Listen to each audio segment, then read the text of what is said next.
joining us again. My name is Daisy Guevara, and I am the Director of External Partnerships for the Blockchain at USD Club. I'm honored to introduce our next fireside chat featuring three incredible leaders, John Van Eck and Jeffrey Garrett, as well as John Ledecky.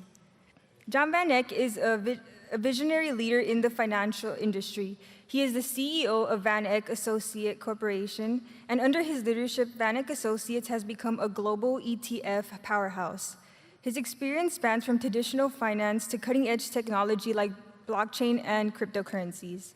Moderating this fireside chat today is Jeffrey Garrett, the Dean of Marshall School of Business. At USC, he has spearheaded transformative initiatives like the business of blockchain, positioning Marshall as a leader in education and innovation. As mentioned, joining us as well is John Ledecky, owner of the New York Islanders and the uncle of Katie Ledecky. Please join me in giving them a warm welcome.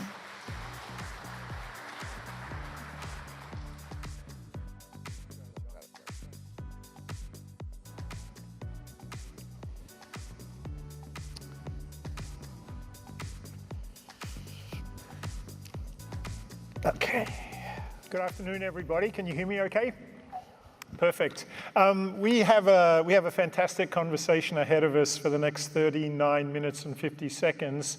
Part of that conversation will be with Jan Van Eck, talking all things crypto, but we have a special guest. John Ledecky is here today because there's an important hockey game happening in Los Angeles tonight, and we thought it'd be fantastic to have him on the stage with us. So Jan was just telling me I can't ask him any boring questions about crypto. I have to ask him some more interesting questions. This is a sophisticated USC crowd, right? Yeah, but I think I think everyone in this audience knows not only has Jan and his wife Cynthia supported our digital assets initiative at Marshall and USC, for which a million thanks. But you've been early and deep in crypto, including when it wasn't the flavor of the month in the United States. So you've now lived through a lot of that, and I wanted to just give you a chance to start by talking a little bit about the business. I know you don't want to do that, but you wanted to get into crypto ETFs. You've managed to do that. Before that, you were in Europe.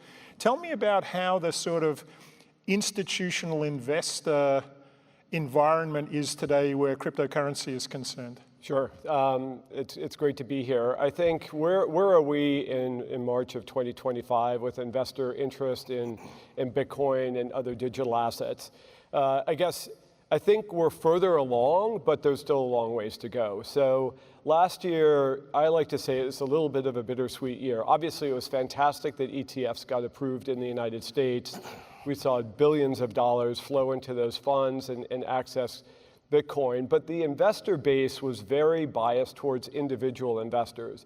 In fact, BlackRock says that the majority of investors into their ETF were first-time ETF buyers. So maybe crypto native people, but definitely younger demographic, and that's great that they were involved, but they were in a way already involved. So then you take the financial advisor community. The financial advisor community still, like the biggest brokerage firms in the country, still have not approved Bitcoin in the sense that they can't solicit Bitcoin for their clients. Institutions have barely gotten over the election and started to, after staying away from crypto for a while, started to look at it. So it really didn't go forward that fast. And one last thing I think it's very important for people to note is that the correlation between Bitcoin and the NASDAQ was very high in the second half of last year, sort of a 0.6 correlation. And when many investors were really worried about NVIDIA and the overweight to mega cap tech stocks, the last thing they wanted was another investment that was just going to accentuate that NASDAQ risk in their portfolios when they were trying to go the other way. Fast forward to today, long-term correlation of Bitcoin against traditional stock indices is 0, and now it's 0.2. So I think that's really good. So you're still buying the ultimate Bitcoin as a long-term dollar hedge. Well, that and diversifier, yeah, right? And you're not going to add something to your portfolio if it just acts the same as something else. Okay, and I was reading, you've got a great crypto team at Van Eck, and you put out all of this information to that the public can access. So I was looking at somebody in your team did a portfolio analysis that was suggesting that people should, I don't know whether this is people or institutions, should have 6 or 7% allocation to crypto. So where are we today, and do you think we're on a path to getting somewhere near that? Sure. Listen, I mean, Bitcoin has performed so tremendously well. You can justify, I mean, I own more than 30% of my personal portfolio in I just know you're one of the biggest risk takers in the world, so there's no surprise here. And so that's where you get. I would say that, again, for most professional investors providing advice to your average investor, they're not using Bitcoin at all. So I say just start with something. Start with 0.25% to get involved. But I'm also still of the school. I think it's yet to be disproven that Bitcoin doesn't follow the traditional 4-year halvening cycle, which means that three good years and 1 bad year. And we're in the 3rd year of a good year. So we're optimistic about its performance this year. But then Bitcoin does have the ability to go down still 80%. And so next year would be the year where you might want to relook at that allocation. Okay, so let's move on to Trump 2.0. Obviously, there was pretty strong anti-crypto sentiment in the Biden administration and the SEC, Lina Khan, the things that I'm sure everyone in the audience is well aware of. Trump wants to be the crypto president, launch a bunch of meme coins, but we've had these 2 serious things. One is a pledge to deregulate and bring the industry back to the US. The second was this announcement of crypto strategic reserves last week. What's your scoring of maybe not so much where the Trump administration has gone in the last 50 days, but where they'd like to go in the next year or 2 years? You know, I'm not a fan of the kind of meme coin, and I know this is being recorded and everything like that, but, you know, what I think if you're building software, I really am a big believer in what they call the safe harbor provision, which means build your software. And you wrote a great op-ed on this a couple of weeks ago, so thank you for that. Just disclose, tell people what you're doing, number one. But I'm also a big fan of a lockup for a couple of years. I mean, if you're developing software for the long term, then own that token, whether it's a meme coin or whatever, for a couple of years and disclose that.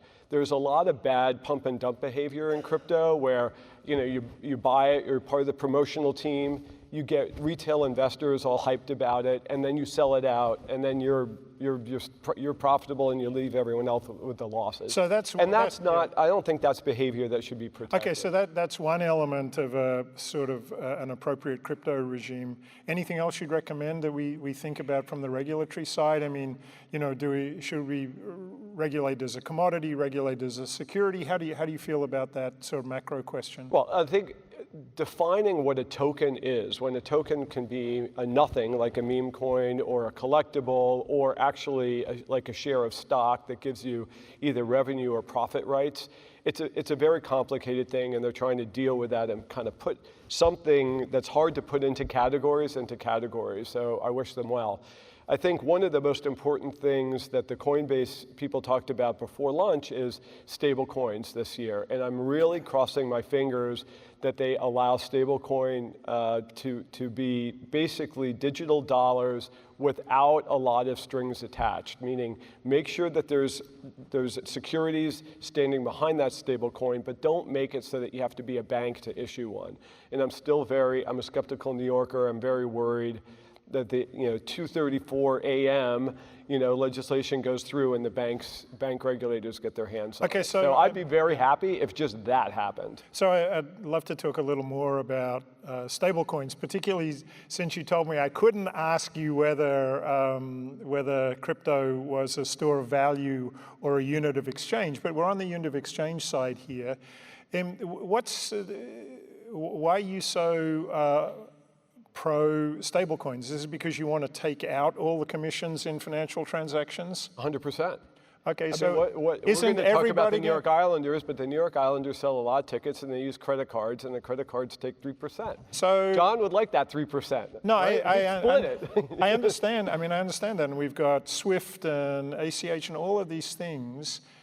the incumbent pushback against stablecoins has got to be pretty intense, right? Because their entire business model is at risk here. How do you think that's going to play out? Sorry, that's what was my answer to your prior question. Don't celebrate yet, right? Everyone thinks, oh, it's Bitcoin reserve, this, that, and the other thing. Let's get stablecoin legislation. Getting something through Congress is really hard, and so let's just see if that happens. Okay, so I know we want to get to the audience and interaction as soon as possible, and we'd love to talk to John. So maybe I ask you just a couple of more big picture crypto questions. The data center story looks enormous, right? Electricity production in the US has been flat for 30 or 40 years. In China, electricity production's been going up. All these curves about data center demand, crypto plus AI, are off the charts in the next 5 years. How do you see that? Is this going to be a real constraint in the US? Can supply to meet demand in an environment of such high demand? Listen, I think with deregulation, I think, and there's now bipartisan support for nuclear power as well. So not taking those facilities off stream will help a lot. I do think that we will get that production going. In the meantime, natural gas, unfortunately, is a big swing energy provider. It already plays a large part in electricity, and I think that'll continue for the next 5 years as a bridge to nuclear and other. Okay, forms. so in the US, that means Advantage Texas. Does it matter where miners are, where AI data centers are? Are we living in crypto, let's say? Does geography matter, or is geography now irrelevant except for the sort of regulatory environment? I mean, the beauty of Bitcoin is we've had tests of a lot of these things, right? So, China took their miners off stream for the most part, Yep. right? I'm sure it didn't go down to zero, but they were doing over 30% of the Bitcoin mining globally speaking, and it basically went to zero, and the network had to changed its adjustment mechanism, and it worked. So it is a global asset. There are a lot of stranded energy sources around the world, whether it's volcanoes in El Salvador or what have you. And I think the industry, the Bitcoin mining industry, has made a big effort to be clean in terms of the energy sources that it uses. But to your point, it's a drain. Okay, maybe last question before we bring John in. Crypto capital of the world, right? Singapore wanted to be the crypto capital. There was I don't know whether it was a regulatory race to be the most crypto friendly, but do you think, both as should and will, do you think the US should be the crypto capital of the world? Will the US be the crypto capital of the world? Does it matter? Well, I mean, I think people in the industry know it's a global industry, and especially during COVID, there were nomads everywhere, and people have to have had to travel to Hong Kong, Singapore. I'm going to Dubai against my will in 6 weeks, just because it's so a nice much place in the winter, Dubai. Yeah, I'm on the cusp of summer, so I suppose I got to get out of there fast. But no, it's a global industry. I think a lot of the development in capital formation is coming out of New York, where I live, which is great. And so I think what's good for all the people in crypto is maybe they don't have to go to as many conferences this year and get to sleep a little bit. I see founders we saw some this morning, and it's just a really tough lifestyle. So to answer your question, I'd say New York, but I hope people get a little bit more sleep. So tough lifestyle because it's 24/7. But because you've got to be there in person, there's something real about three-dimensional humans interacting with each other, or because the market never sleeps. Or both, I guess. It's both. I mean, I think the institutions, right, Bybit and Binance, two of the largest exchanges, are Asian-based, right? And then we have Coinbase. It's a global industry. So that's why. Hey, Jan, I have a question for you along that lines. Today it was announced that we're moving towards 24-hour stock trading exchange, which will match Bitcoin. How do you see people as human beings, to your point? How do you see them living their lives? I mean, if you have to every hour wake up and look at your phone or screen, will there be more personnel used because will the industry grow because there'll be a need for people to be on desks 24 hours a day, or will just hop, skip, and jump to other countries that be passed along. So New York closes, and then you go to Asia, and then you go back to Europe. Is it going to be something like that? Or? Yeah, that's the way the big banks, like in the UBS, will pass its book globally, right? They'll have teams in Europe, the US, and in Asia, and that already happens. Our biggest ETFs, like GDX, it trades 24/7 as it is. And you can do a $50 million or $100 million trade in that ETF, no problem, any time of day. What I'm worried about, John, and it's a great question, is you have investor protection rules during the middle of the day in the US, not at the open or the close, but during the day. And so if there's an ETF that trades at $20, you could pay $30 a share, if you do it overnight. So you don't see circuit breakers globally? Well, we have circuit breakers in the US. Unless the broker, right now the way the rules are, unless your broker-dealer protects you from that kind of stupidity, you can lose money. And a lot of people from Asia, frankly, will put in trades for US securities and say, I want it, and it's executed at the open. They don't know, they're not protected at the open. So and you see something trade 5 or 10%, and then suddenly it settles down. So one way to go was the conversation you just had about moving, the US becomes, Asia becomes Europe, and then back to the US. The other way, the people are saying that 2025 is going to be the year of the AI agent. How do you feel about AI, crypto? Are we going to live in a seriously robo world, an intelligent robo world? Listen, I think the big winners on AI are the people who have your data and give you a better customer experience. What I always say is my Netflix experience is horrible because Netflix doesn't really know all the things that I like to watch and doesn't know my email chain and my friends and all that kind of stuff. China has these super apps where all their, a lot of their lives are lived on, 1 or 2 applications, and the U.S. is fighting for this kind of customer eyeballs, if you will. So, I don't know how crypto matches into that, other than we want data security, right? We don't want that data to be manipulated, and so that's, I think, kind of crypto's primary role, which is more of an infrastructure role. So on the last topic, lots of renewed enthusiasm about Chinese tech since DeepSeek, but with some other things as well. I mean, Alibaba now is supposed to have really high-end AI as well, and I think you were referring to Tencent and WeChat for the super apps. Does the U.S. need to move in that direction? I mean, you look at Meta or Alphabet. They could integrate their platforms. They've chosen not to integrate their platforms. It's good. That'll be an interesting thing under this new deregulatory regime, right? Because Facebook wanted a stablecoin, right? Libra. Mm-hmm. I mean, I think we've had the kind of head of that project on this stage at this conference. And so far they've been pushed away from being banks. We'll see. We'll see if that changes, or getting heavily involved in the payments infrastructure. So we'll see if that changes. I would presume not here in the U.S.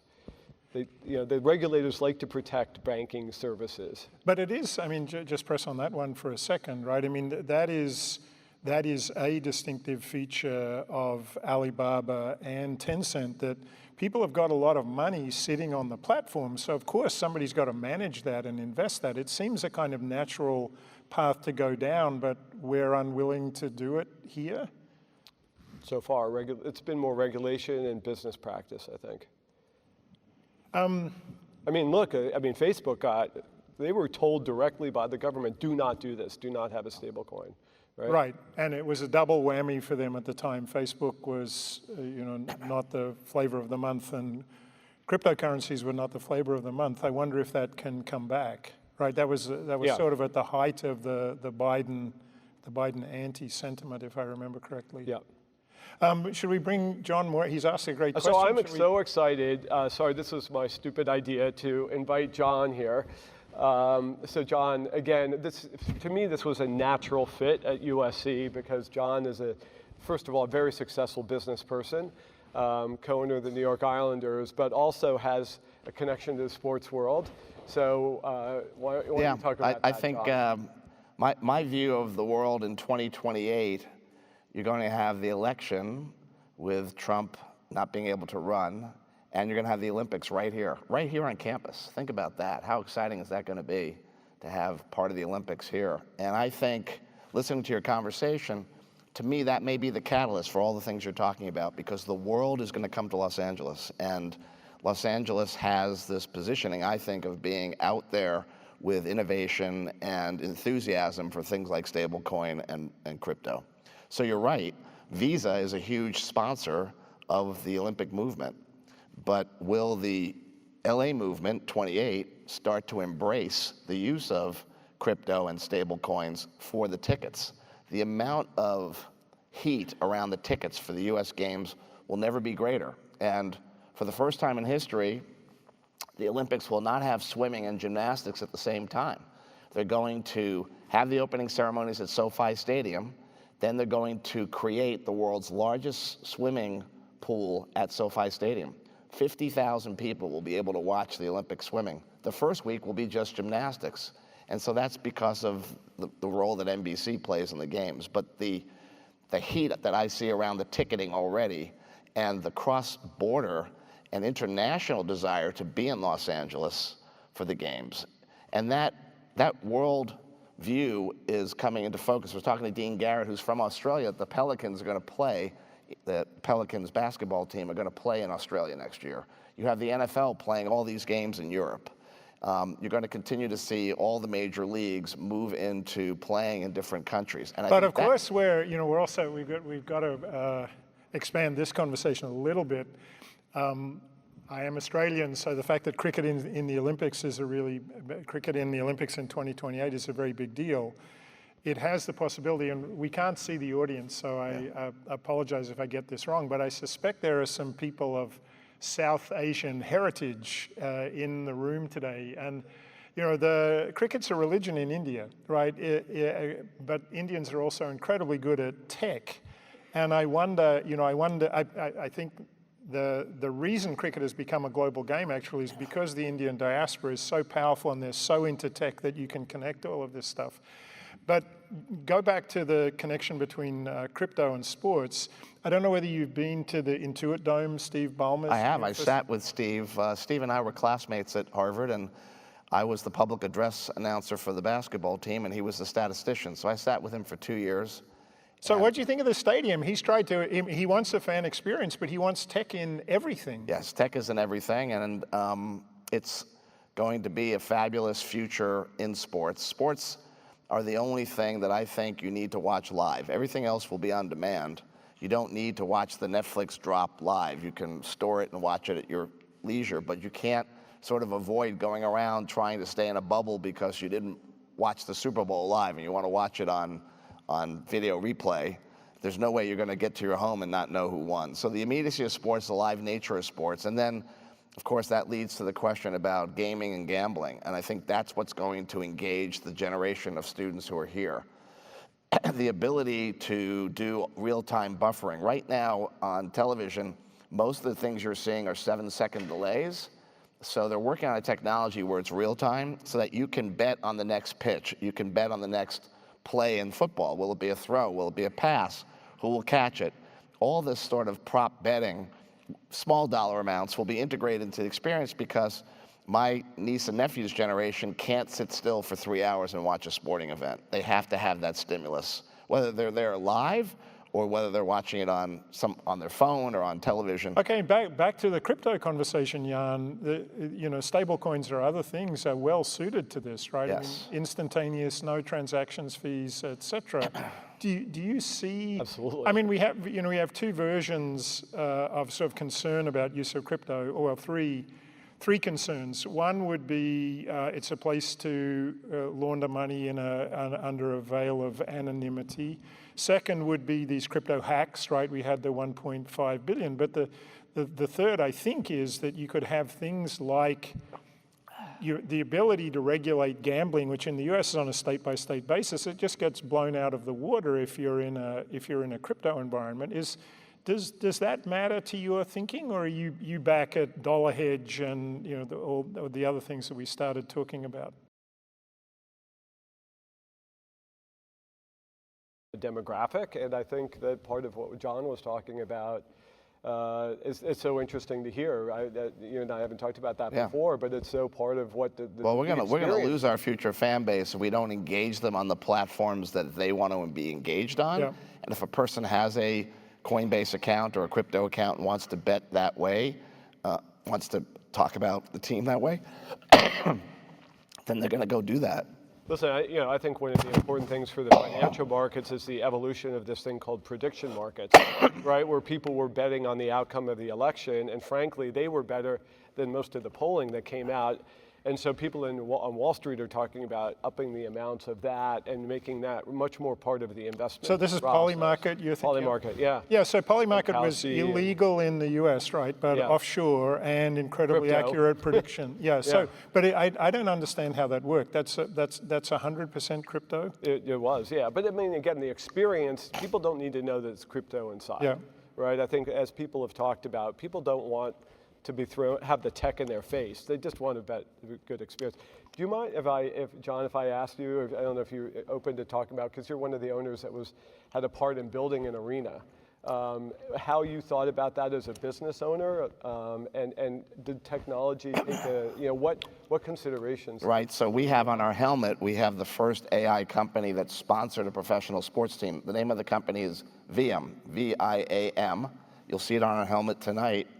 The fellow who started that is named Elliot Horowitz, and he was the founder of MongoDB, which has been a successful software company.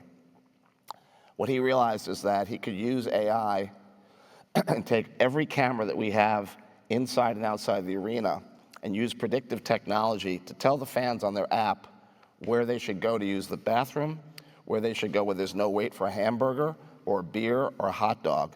And so by having all our cameras loaded up and taking all that data game by game, he's now developed something the fans find very valuable, very engaging, and when they use it and it works, i.e. they don't have to wait in line for the men's room or the women's room, they're very happy. So that's a direct use of AI technology in a sports arena. And you're going to be building that into your app. Well, it's in the app already. Okay. Now what he's doing is he's going around the country, having proven the case with us, he's now going around the country selling other arenas on this technology, which will lead to greater throughput of sales of souvenirs, food, beverage, all the different ancillaries that help fuel a sports team's profits.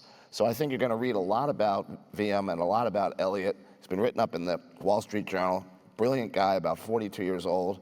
I think that company will scale very quickly. It's backed by the best venture capitalists in the country, Union Square and others. And I think keep an eye on that. That's going to be one that's going to have a great one-day IPO, I think. So, there's another aspect of the arena, which is the real estate aspect, right? And designing the space for the different use cases. Can you maybe just talk about that for a second? I thought that was a great story. Well, when you only have one team playing an arena, you have to say, what's your second team? And in the case of our UBS arena, it's music and entertainment content. And as a result, we spent, coming out of COVID, when our arena opened, we spent an extra $100 million on HVAC, so we'd have the purest oxygen, if you will, in the arena in case another calamity happened. But secondly, we also spent an extra $100 million on acoustics. And in a way, we're proud but upset by the fact that Steven Tyler gave his last performance at UBS. He loved the acoustics so much that he literally blew out his vocal cords for the rest of his life doing extra songs. So it was a great endorsement of our technology and music, but also was an outcome that we feel bad about for the artist. Yeah. So I don't know how many classic rock fans there are who get the Aerosmith reference there in the audience. But Jan, can I go back to a very just pivot radically, no connection at all here. We've talked a lot about the crypto world and its many, many uses. 3 years ago, we were talking a lot about central bank-backed digital currencies. China, Europe, and then the US was going to be playing catch-up.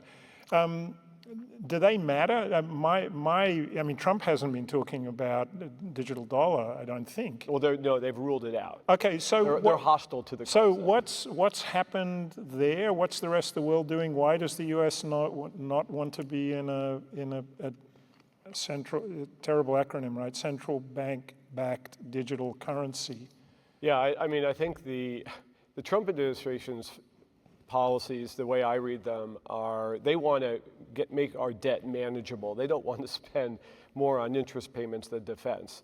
So, I think they're going to be cutting their fiscal spending, right, reducing the amount of debt that we incur every year, and then hopefully that will drive inflation lower, interest rates lower. I'm kind of on the extreme. I think interest rates, short-term rates, could go to as low as 2% this year if government spending gets cut down. So what they're worried about is their debt management. He's a real estate guy. He's like, why is so much of my debt financed on the short term? But he wants to lower.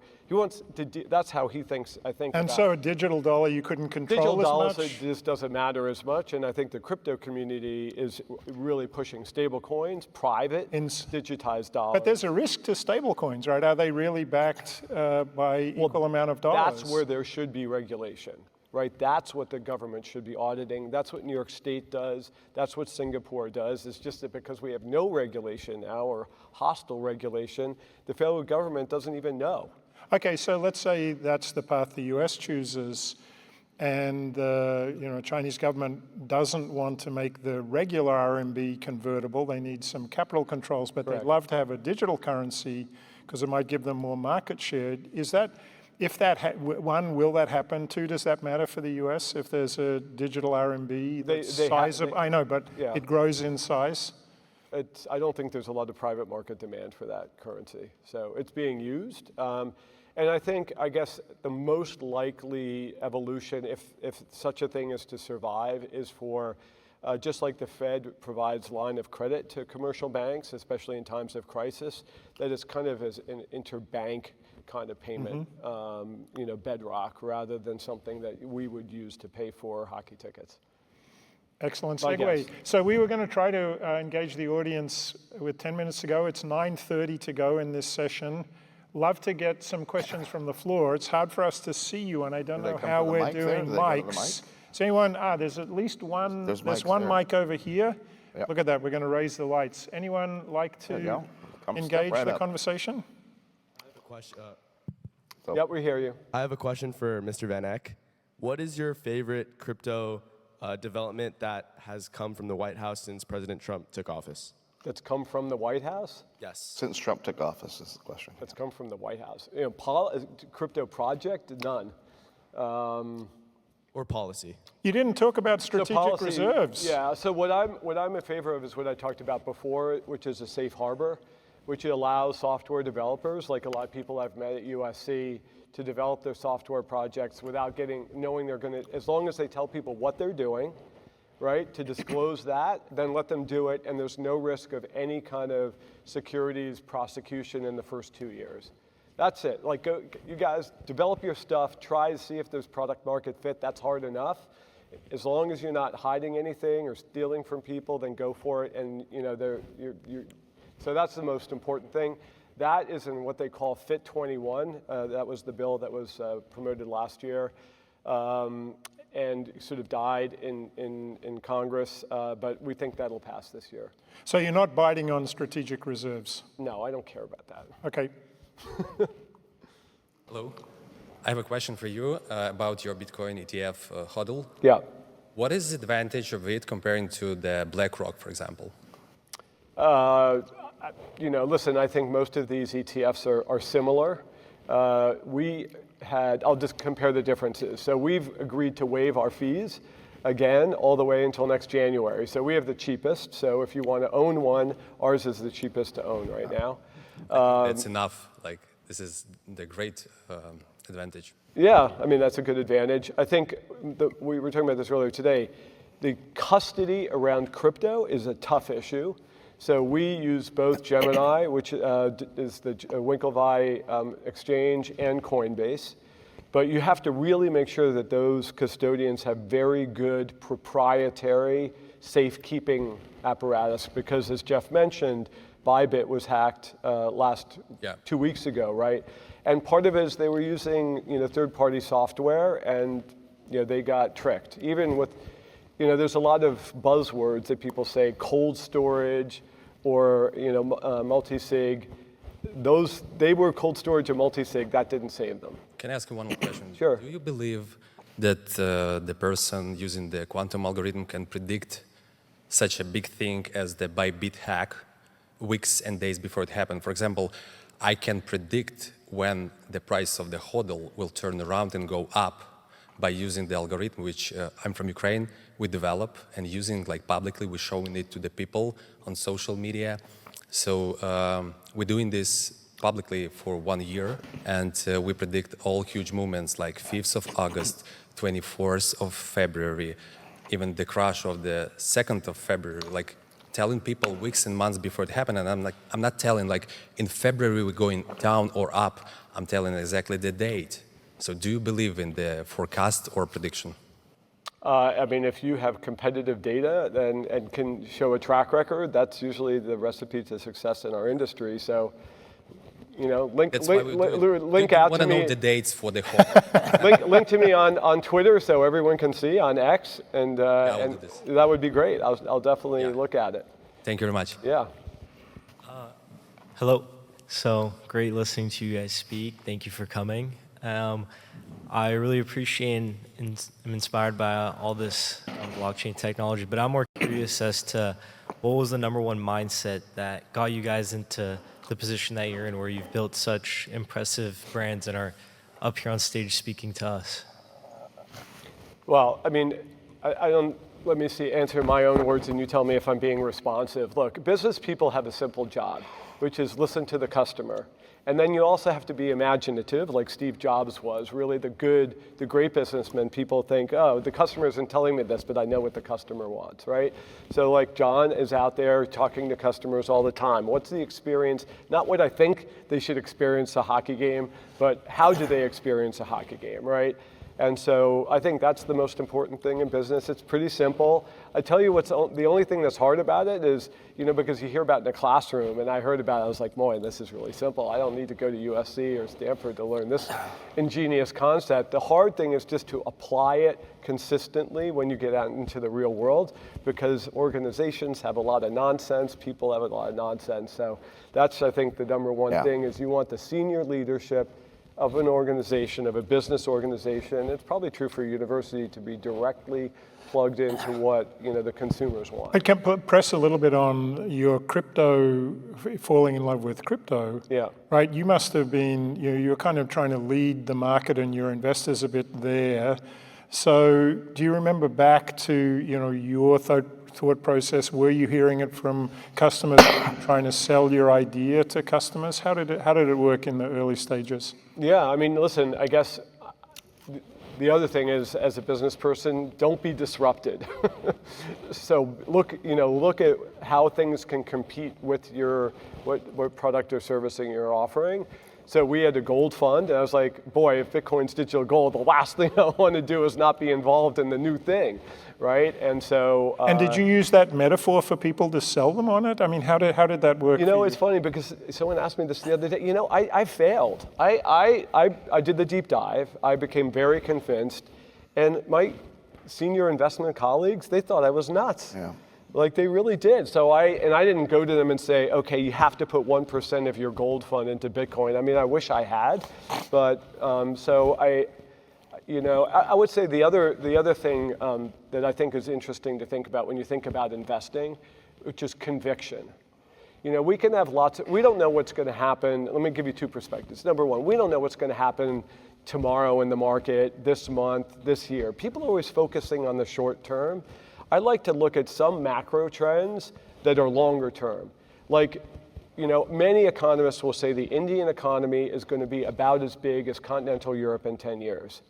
And then you'll just look at, you know, the dynamics. I'm going to go there in a couple of weeks to check it out again. But I have very high conviction on that.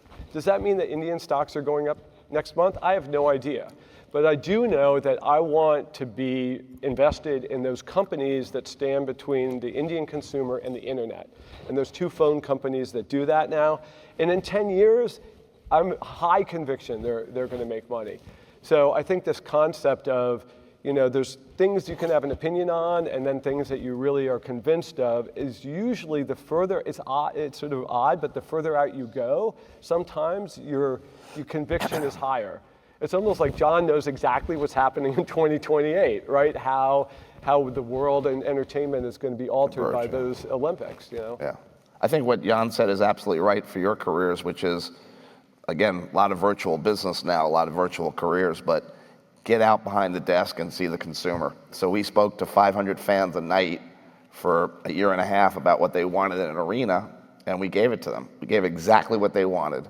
And so when the arena was built, we were sold out because we had taken that feedback on versus sitting there in the castle saying, I'm a sports owner, I know what my fans want. So that's what you've done, Jan. I think you've gotten out and talked to your customers, and they gave you the feedback about your need to be in crypto, and you executed on it, which was, incredible.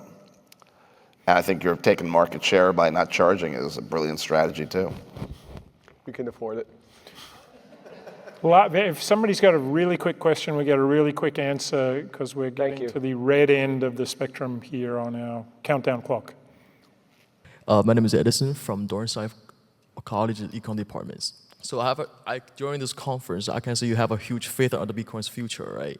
And since the price of Bitcoin being plunged for like a 20% in the last 3 months, do you expect for the tariff war between U.S. and China, Mexico and Canada, do you think there's any other factors or inspections could be impactful for the future, maybe 2 or 3 quarters of future markets? Thank you. Sorry, was the question about the Bitcoin price or? The Bitcoin price, sir. And will U.S.-China affect the Bitcoin price? That's the question, yeah. I haven't thought about that. I don't think so. I mean, listen, I will say that the demand for assets changes from country to country. I think a lot about China. I've spent a lot of time there. If you're a Chinese investor, what was the first thing that you did over the last 20 or 30 years? You bought real estate. And then what was the second thing you did? You bought more real estate, right? And then maybe the third thing, you might buy some stocks or leave your money in the bank. And I think the bank interest rates are very low in China right now. They've been falling. So the bank's not that interesting. The stock market hasn't been that interesting, and real estate is still in a depression. So I think that's what led to a lot of market demand for Bitcoin and for physical gold. Also because there's a little bit of flexibility on how you buy and hold those assets. Do I think in the short term, if China's stock market is recovering, which I think it is, and its property market squeeze will be over in the next year or two, I think their demand for Bitcoin and gold will actually probably go down a little bit. Thank you, sir. If that makes sense. By the way, I have one more question, please. Does the VanEck, the company, is going to launch a Solana ETF at the end of this year? Well, we filed, so it's not up to us. It's up to the SEC. But I think that Hester Peirce and the new SEC wants to have disclosure and then allow investors to decide. So. But you can buy Solana now before. It's pretty cheap. I don't know whether that was just saying. I don't know whether that was investment advice or not. We're 1 minute. We're 2 minutes in deficit. Please join me in thanking John and Jan. Yeah, John, thank you for doing that. Come on, That was you're great. the star. You're the star. Thank you. John.